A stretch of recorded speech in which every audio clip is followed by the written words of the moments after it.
మద్యం కుట్ర వెనుక ఉన్న వైసీపీ నాయకుల బండారం బయటపడుతోందని మంత్రి కొల్లు రవీంద్ర అన్నారు. దీనిపై 4 సీనియర్ ఐపీఎస్ అధికారులతో సిట్ ఏర్పాటు చేస్తామని అన్నారు. నిందితులు ఎవరైనా శిక్ష తప్పదని మంత్రి హెచ్చరించారు. ఎక్సైజ్ శాఖ ఆధ్వర్యంలో గాజువాక సమీపంలోని కూర్మన్నపాలెం మద్యం దుకాణం వద్ద ఏపీ సురక్ష యాప్ను స్థానిక ఎమ్మెల్యే పల్లా శ్రీనివాసరావుతో కలిసి మంత్రి రవీంద్ర లాంచ్ చేశారు. ప్రభుత్వం తీసుకొచ్చిన సురక్ష యాప్ను వినియోగించి మద్యం నాణ్యతను తెలుసుకోవచ్చని మంత్రి రవీంద్ర తెలిపారు.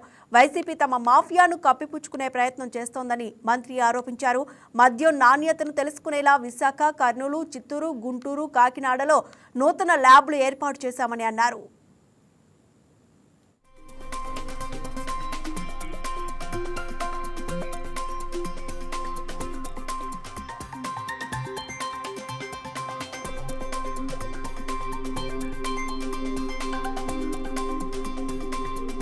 అన్ని వ్యవస్థను కూడా పారదర్శకంగా ఉండాలని నిర్ణయించుకున్నాం. దానిలో భాగంగానే ఎక్సైజ్ డిపార్ట్మెంట్ కూడా చాలా పారదర్శకంగా గత ప్రభుత్వంలో అస్తవ్యస్తం చేశారు. 30,000 మంది పైనే వాళ్ళు ఇచ్చినటువంటి ఒక కల్తీ మద్యం లాంటిది తయారు చేసి సొంతగా డిస్టరీస్ పెట్టి ఆ బ్రాండ్స్ పెట్టి తాగడం వల్ల ప్రజల అనారోగ్యం పాలయ్యారు. అవన్నీ కూడా గమనించిన తర్వాత మేము చాలా పారదర్శకంగా చేసుకుంటూ ముందుకెళ్తున్నాం. అక్కడక్కడ కొన్ని ఇన్సిడెంట్ జరిగింది. మన మొరకల చెరువులో ఒక ఇన్సిడెంట్ జరిగింది.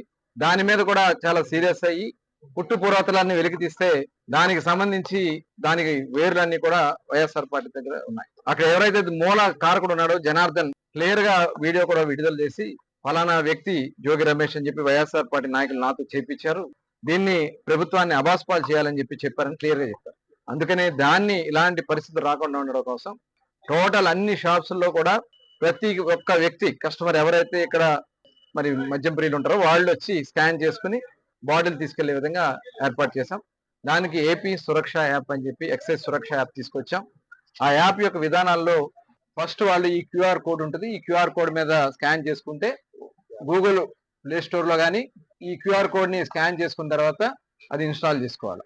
ఇన్స్టాల్ చేసుకున్న తర్వాత ఏదైతే బాటిల్ మీద ఉన్నటువంటి హోలోగ్రామ్ ఉంటుంది దానిపైన ఉన్నటువంటి క్యూఆర్ కోడ్ ఉంటుంది. దాన్ని కానీ వాళ్ళు స్కాన్ చేసుకుంటే దాంట్లో స్కాన్ చేసినట్టే అథెంటిక్ ప్రోడక్ట్ వస్తుంది. అంటే అక్కడ దానికి సంబంధించినటువంటి హీల్ కోడ్ వస్తుంది. హీల్ కోడ్ వచ్చిన తర్వాత కింద షో డీటెయిల్స్ అని కొడితే షో డీటెయిల్స్ లో ఏదైతే ఎక్కడ ఈ బాటిల్ యొక్క బ్యాచ్ నెంబర్ కానీ బ్యాచ్ కానీ టోటల్ కంపెనీ ఏదైతే బ్రాండ్ కి సంబంధించిన కంపెనీ కానీ ఏ డిస్టరీలో తయారైంది కానీ అదే విధంగా డేట్ కానీ ఏ సంవత్సరం డేట్ మ్యానుఫ్యాక్చరింగ్ డేట్ వస్తుంది, ప్లస్ ఏ షాప్ నుంచి అమ్మారు అనేది కూడా డీటెయిల్స్ అనేది కూడా వస్తుంది. ఇది చూసుకున్నట్టయితే దీన్ని ఒరిజినల్ గా పడుతుంది. అదే ఫేక్ అయితే ఇమీడియట్ గా ఇవన్నీ కూడా స్కాన్ కావు, అది ఫేక్ కింద వస్తుంది. ఇలాంటిది ఎక్కడైనా వచ్చినట్టయితే ఇమీడియట్ గా మాకు తెలియజేస్తే ఇమీడియట్ గా సీరియస్ యాక్షన్స్ తీసుకుంటారు. అలాగే అందరికీ చెప్పేది ఏంటంటే దీన్ని మీరు ఎక్కడ కూడా ఏదైనా సరే లైసెన్స్ ఉన్నటువంటి షాప్ దగ్గర A4 షాప్ దగ్గర మాత్రమే తీసుకోండి.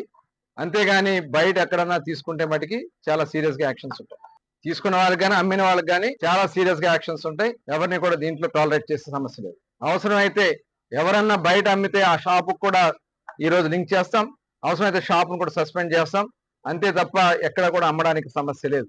అలాగే మొత్తం ఇప్పటికీ దగ్గర 1,21,000 మంది దీన్ని డౌన్లోడ్ చేసుకున్నారు. యాప్ ని దగ్గర 3,02,000 మంది స్కాన్ చేసుకున్నారు.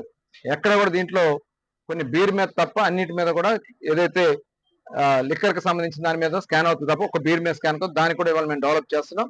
ఇవన్నీ కూడా ప్రజలు దయచేసి ఉపయోగించుకొని ఇప్పటికి 80 కోట్ల రూపాయలు ప్రతిరోజు సేల్ ఉంటే 60 కోట్ల రూపాయలు దగ్గర స్కాన్ చేసుకుని డిజిటల్ పేమెంట్స్ చేస్తున్నారు. ఇవాళ ఈ ప్రభుత్వం చాలా ఎంత పారదర్శకంగా ఉండడానికి ఇదే ఒక నిదర్శనం. ఎట్టి పరిస్థితుల్లో కూడా ఇల్లీగల్ గా చేయాలని ప్రయత్నం చేసినా, బెల్ట్ షాప్ తెరవాలని ప్రయత్నం చేసినా చాలా సీరియస్ గా ఉంటాం. అలాగే తప్పుడు ప్రచారాలు చేసిన కొంతమంది మొన్న కూడా చూసాం. కొంతమంది కావాలని నెల్లూరులో, ఏలూరులో సాధారణ మరణాలను కూడా తీసుకొచ్చి దీంతో లింక్ చేసి కల్తీ మద్యం అని చెప్పి తప్పుడు ప్రచారం చేస్తారు.